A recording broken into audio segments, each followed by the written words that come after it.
Not your average tabletop. Woohoo!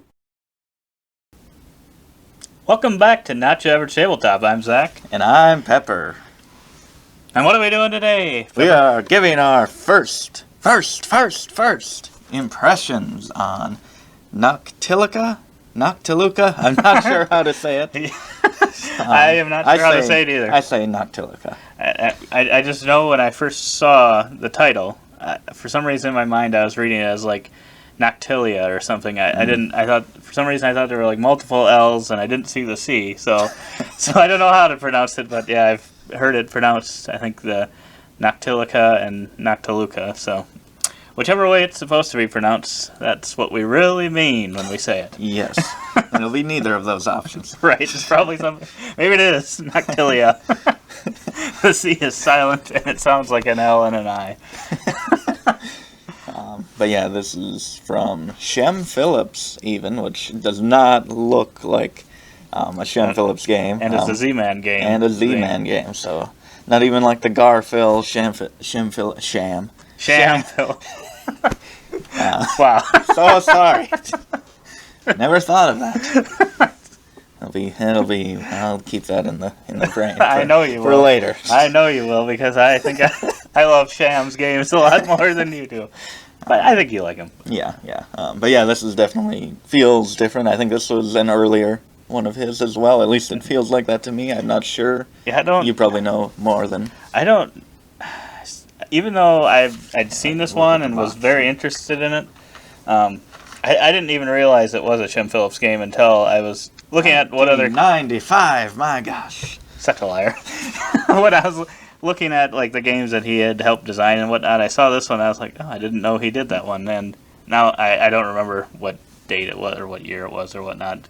But it feels like it should be an older one, but it might not be. Yeah. Cause I mean, he recently did another one for a different company.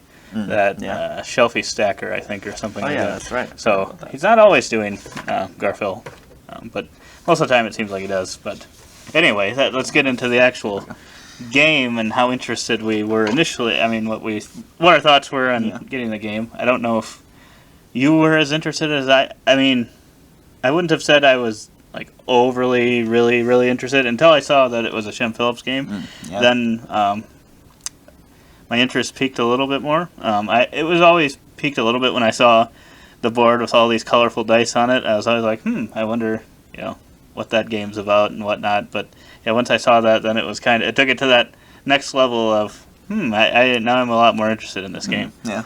But how about you?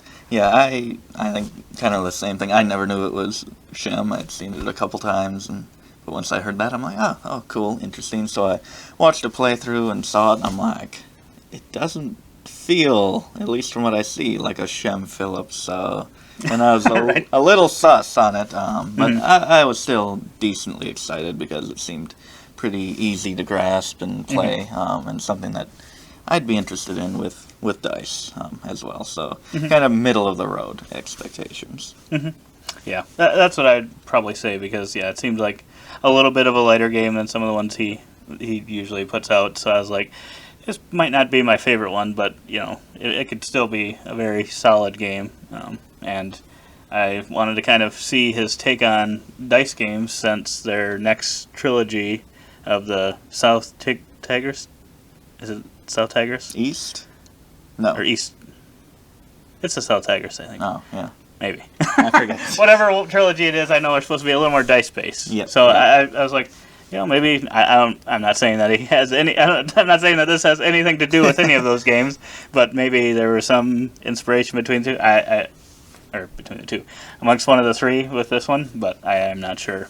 But yeah, I was interested to see kind of what he had because most of them have been worker placement. So yeah. So then we got into playing it. Yes, and I didn't know when you kind of talked about this. I know you would put it on kind of a watch list or wish list, or you brought it up to me, and I was like, and I looked at it, like I said, and I'm like, this doesn't seem like a game that you would be interested in. It almost feels like an abstract type game, but yeah, pretty much you have a board with different hexes and rows and lines, and you're filling all the spots with dice, and you're placing a pawn. Like, you split the pawns, like, I think there's 12, you split them among the players, and you place it, choose a line coming out from that spot, pick a number, and you get all the dice of that number in that line, which is just so simple. Like, It is a very simple thing. and pretty much you're using those to try to fill cards, which kind of feels like Lost Cities, or not Lost Cities, Silver and Gold to me. Kind of filling those different cards for the different amount of points. I don't know why, but that just felt like that to me. I think you're completing 2 at a time as well. I don't know, just gave me that feel. But yeah, so that core mechanic of that was just so simple. It feels, I know I've told you that it feels like something that I could have come up with like on just some weekend messing around with some dice. Like, so it's just very easy to be like, oh, Right. I get it. It you know, you just tell someone, pick a line and name a number, you get all those. It's so simple, but thinky. Yes. See, that's the thing, is like, I thought, well, maybe that is too simple of a thing, because it's like, oh, well, I'm just going to always try to find a line or row with the most dice, and I think that might happen most of the time, but at the same time, depending on what colors are on your cards, you might not need certain numbers, and then for all the dice that you pick up of that number that you don't have a spot for on your cards, your opponent can get, so all of a sudden you could be giving them something to complete one of their cards, and that way they don't have to go for that color or something, possibly. So yeah, it makes it a lot more. It's such a simple thing, but like you said, it's still it's a thinky process as to kind of which number you should take, and then you're also possibly looking at maybe you're between 2 of them and you're not really sure, but then you're kind of looking at the colors your opponents need, and you're like, well, I should put my thing here because then that might block them one way at least from taking from that row, because you can maybe see maybe your opponent needs like a lot of orange or something, and you see there's 3 oranges on there with the same number 2 or something, and then maybe they have another 2 green, 2 blue, and those would all fit on their cards, but you don't need any orange. Obviously, you don't want to take that yourself. but then you could maybe put your thing there to try to block them from doing that. So it creates more interesting decisions than you might think originally. Based on such a simple idea. And then also kind of the point scoring in this game. Once you complete a card, it can possibly give you some bonus points, but it also has like a little seal on it, and there's like 3 different colors of those, and they also have a stack of coins, which kind of reminds me of Jaipur a little bit, except it's, like you said, it's kind of the reverse of that, where they get higher points the more that you take, where in Jaipur the higher ones are at the top.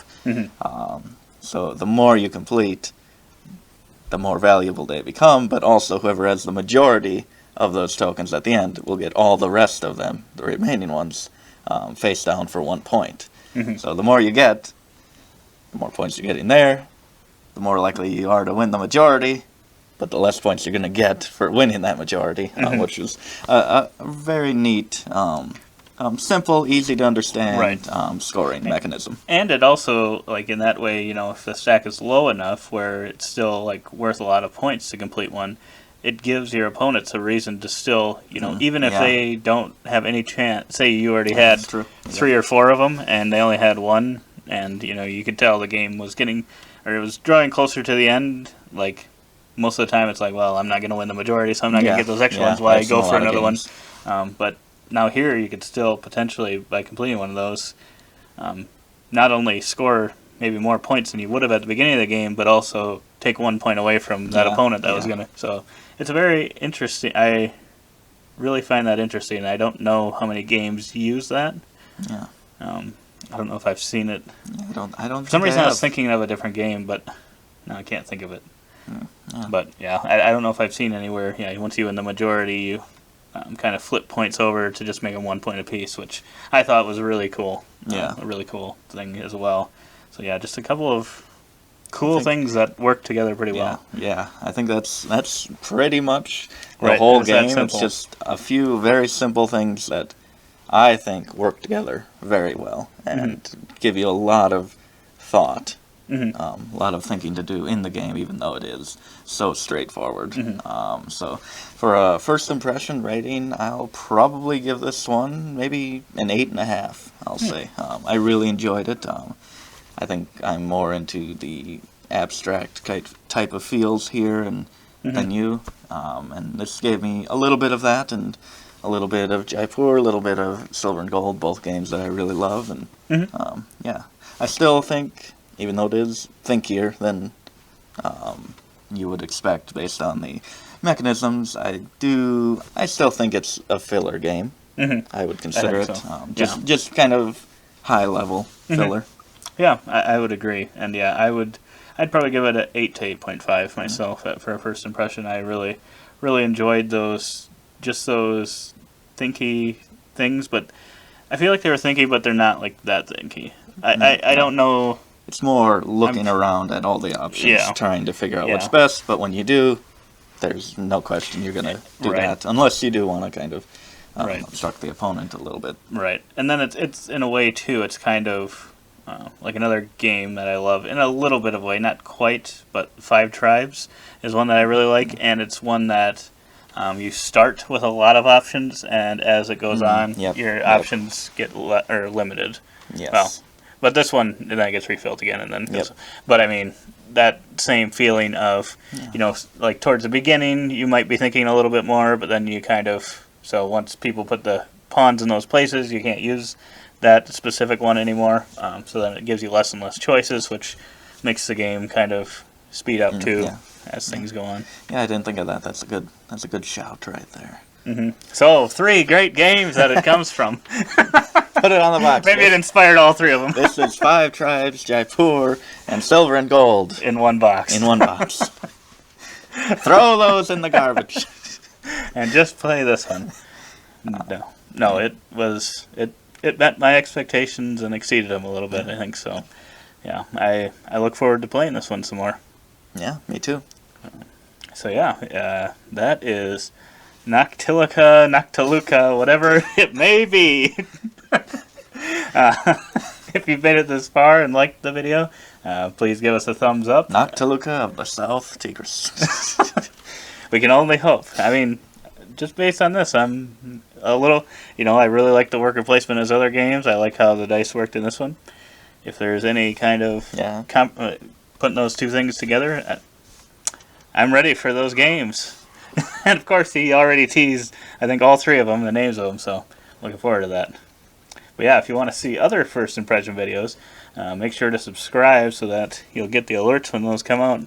I think you have to ring the bell or whatever it is. Turn on notifications. Turn on those notifications if you really want to.